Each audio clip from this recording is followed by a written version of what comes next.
ಧರಣಿ,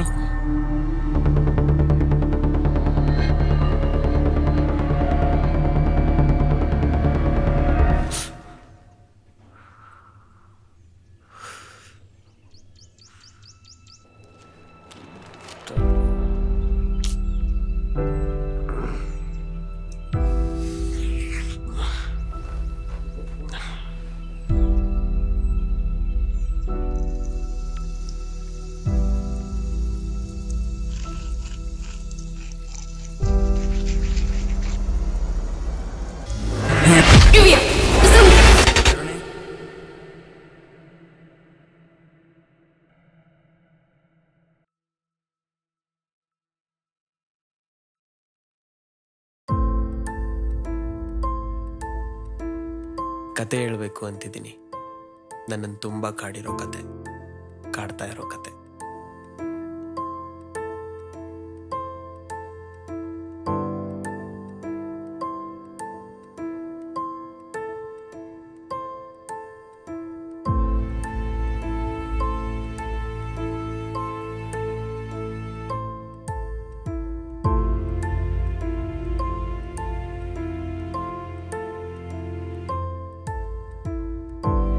ಅವಳ ಪ್ರಪಂಚ ಚಿಕ್ಕದು, ತುಂಬ ಚಿಕ್ಕದು.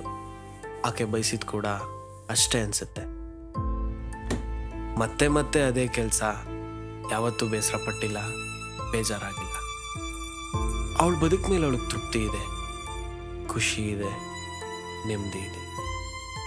ಅವಳಿಗೆ ಬೇಕಾಗಿದ್ದು ಅವನ ಪ್ರೀತಿ, ನಗು ಅಷ್ಟೆ. ಬರ್ಲಾ?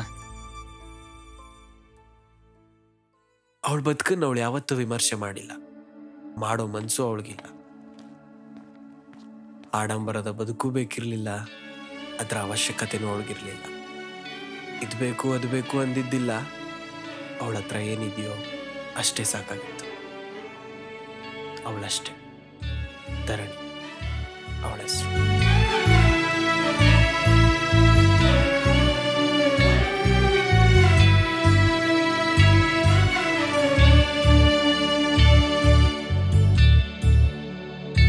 ಹೃದಯವೀಗ ಜೇನಿನಂತೆ ಸಿಹಿಯ ಕೂಡುವ ಗೂಡಾಗಿದೆ.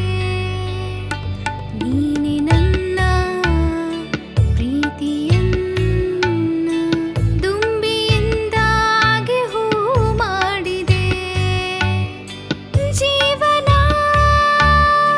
ಪೂರ್ತಿನ ನಿನ್ನ ನೆರಳಲ್ಲಿ ನಾ ಸಾಗುವೆ. ಜೀವನ ಪೂರ್ತಿನ ನಿನ್ನ ನೆರಳಲ್ಲಿ ನಾ ಸಾಗುವೆ. ಬದುಕಿನ ಸರಿ ನೀ ನನಗೆ ಕನಸು ನಿಜವಾಗಿ ನಗುವಾಗಿದೆ. ನನ್ನ ಕಲ್ಪನೆ ನಿನ್ನೊಂದಿಗೆ ಬದುಕೊಂದು ಬೆಳಕಾದಂತೆ. ನನ್ನ ಪ್ರಾರ್ಥನೆ ಎಂದೆಂದಿಗೂ ನಿನ್ನನ್ನೇ ಬೇಡುತ್ತಿದೆ, ಹಠ ಬಿಡದೆ.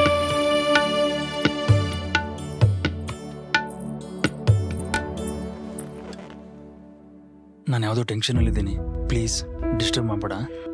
ಊಟ ಆದ್ರೂ ಮಾಡಿ ಬನ್ನಿ. ನೀನು ಹೋಗಿ ಮಾಡು, ನಾನು ಆಮೇಲೆ ಮಾಡ್ತೀನಿ. ನಿಮ್ಮ ಫೇವ್ರೆಟ್ ಡಿಶಸ್ ಎಲ್ಲ ಪ್ರಿಪೇರ್ ಮಾಡಿದ್ದೀನಿ. ಪ್ಲೀಸ್ ಒಂಚೂರು ಊಟ ಮಾಡಿ. ಹೇಳಿದ್ನಲ್ಲ, ನೀನು ಊಟ ಮಾಡಿ ಮಲ್ಕೋ. Please leave me alone.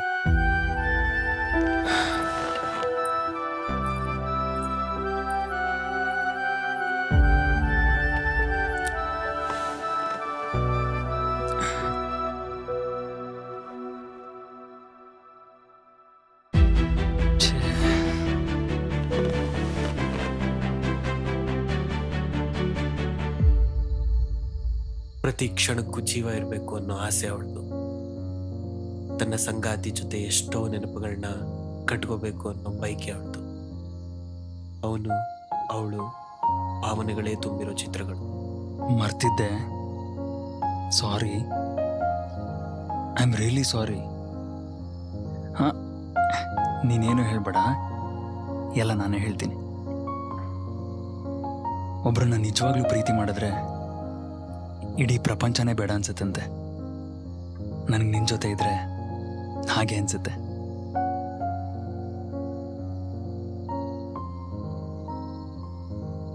ಎರಡು ವರ್ಷ ಪ್ರತಿದಿನ ಖುಷಿಯಾಗಿದ್ದೀನಿ, ಪ್ರತಿ ಕ್ಷಣ ನೆಮ್ಮದಿ ಅನ್ಸುತ್ತೆ.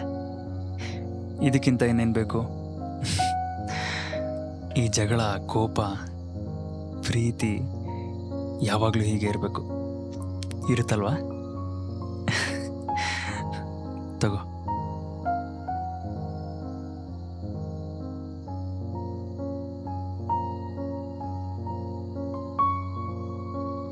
I love you.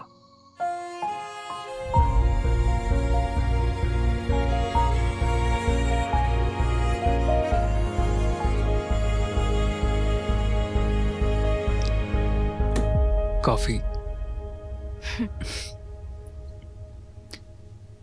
Wow, it's beautiful. ನೋಡೋದಕ್ಕೇನೋ ಒಂಥರ ಚೆನ್ನಾಗಿದೆ, ಬಟ್ ಏನಿದು? ಇದರ ಅರ್ಥ ಏನು ಅಂತ ನೀವೇ ಹೇಳ್ತೀರಾ ಹೆಂಡತಿಯವರೇ? ಪ್ರಕೃತಿ, ನೇಚರ್ ಅಂದರೆ ಯಾಕೆ ಹೇಳಿ ಎಲ್ರಿಗೂ ಇಷ್ಟ? ಗೊತ್ತಿಲ್ಲ.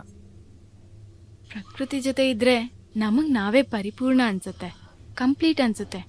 ಆದರೆ ನನಗೆ ನಿಮ್ಮ ಜೊತೆ ಇದ್ರೆ ಕಂಪ್ಲೀಟ್ ಅನ್ಸುತ್ತೆ.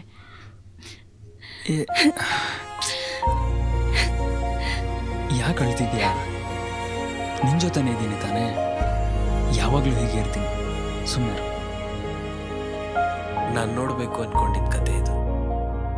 ಒಂದು ಹೆಣ್ಣು ಅಪೇಕ್ಷೆ ಮಾಡೋ ಕನಿಷ್ಠ ಬದುಕಿದು. ಆದರೆ ನಡೆದಿದ್ದು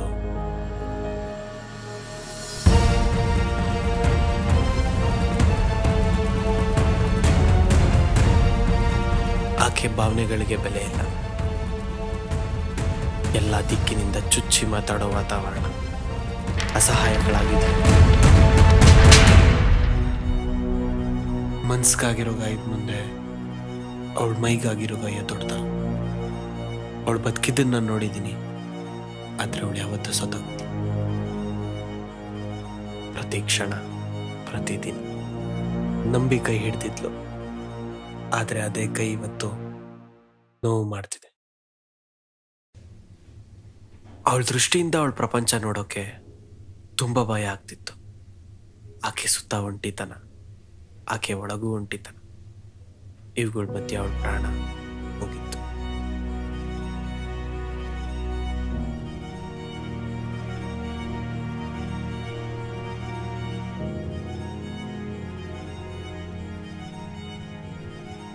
ಮನಸ್ಫೂರ್ತಿಯಾಗಿ ಮಾತಾಡಬೇಕಿದ್ದ ಭಾವನೆಗಳು ಬಣ್ಣ ಬಣ್ಣದ ಚಿತ್ರಗಳಾಗ್ತವೆ.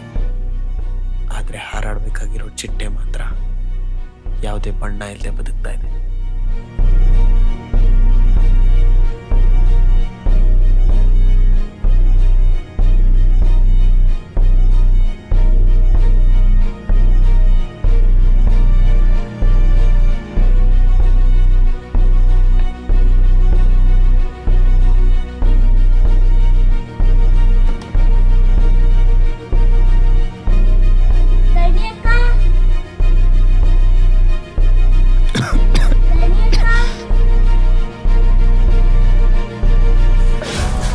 ಸುತ್ತ ಶಬ್ದ ಇದೆ, ಆದರೆ ಅದು ಅವಂದು ಮಾತ್ರ. ಪ್ರೀತಿ ಚೂರು ಇಲ್ಲದೆ ಇರೋ ಕರ್ಕಶ ಶಬ್ದ. ಸಹಿಸ್ಕೊತಿದ್ಲು. ಬದುಕ್ ಮೇಲೆ ಯಾವ ಆಸೆನೂ ಇದೆ. ಇದನ್ನ ಸೇಫ್ ಆಗೈತಿಡ.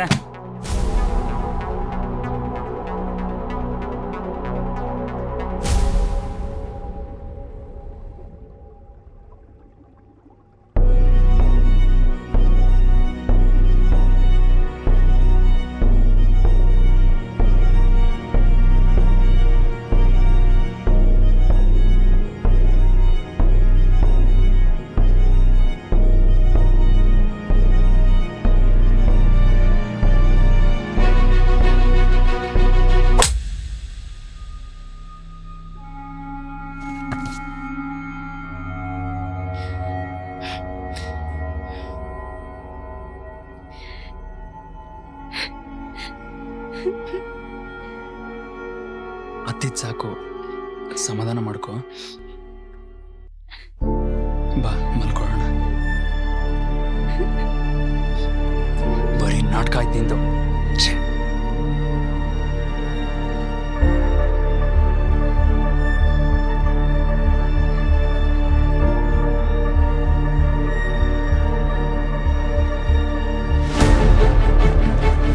ಕಾಫಿ ತಗೊಂಬಾರೆ.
ಮಲ್ಕೋತೀನಿ. ನಂಗೆ ತುಂಬಾ ಸುಸ್ತಾಗಿದೆ, ದಯವಿಟ್ಟು ಬೇಡ.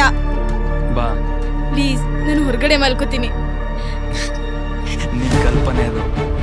ನನಗೆ ಬೇಕಿರೋದನ್ನ ಮಾಡಿಡೋದು, ನನ್ನ ಪಕ್ಕ ಮಲ್ಗೋದು, ನನ್ನ ಸೇವೆ ಮಾಡಕ್ಕಷ್ಟೇ ನಿಲ್ಲಿರೋದು. ಬಿತ್ಕೊ ನೋಡಿ.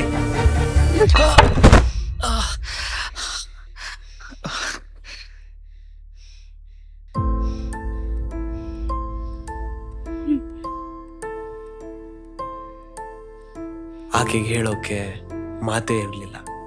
ಏನಾಗ್ತಾ ಇದೆ ಅಂತ ಕೇಳೋ ಯೋಚನೆನೂ ಇರಲಿಲ್ಲ. ಅವಳ ಮಾತು ಕೊನೆಗೂ ನಿಂತಿದ್ದು ಅವಳು ಬರೆಯೋ ಚಿತ್ರಗಳ ಜೊತೆ ಮಾತ್ರ.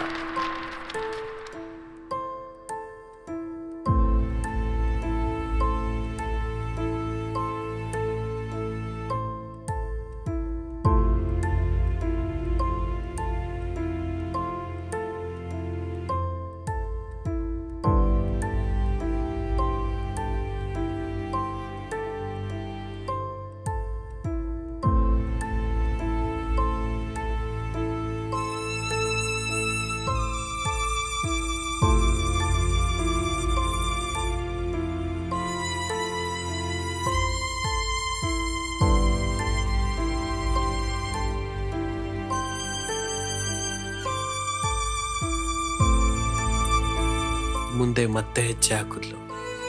ಆದ್ರೆ ಈ ಸಲ ಅವಳ ಹೆಜ್ಜೆ ಪಂಜರದಿಂದ ಹೊರಗಡೆ.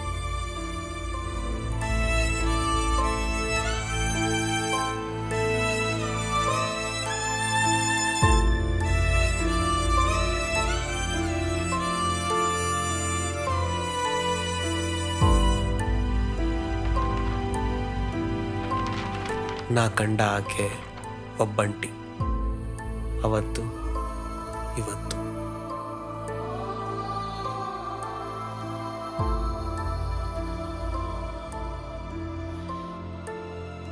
ಇಂತಹ ಎಷ್ಟೋ ಜನ ಧರಣಿಯರು ನಮ್ಮ ಮುಂದೆ ಇದ್ದಾರೆ. ಅವ್ರ ತಾಳ್ಮೆಗೆ, ಅವ್ರ ತ್ಯಾಗಕ್ಕೆ ಗೌರವ ಕೊಡ್ತಾ ಅವರೆಲ್ಲರಿಗೂ ಸಂತೋಷದ ಜೀವನ ಸಿಗ್ಲಿ ಅಂತ ಬಯಸೋಣ.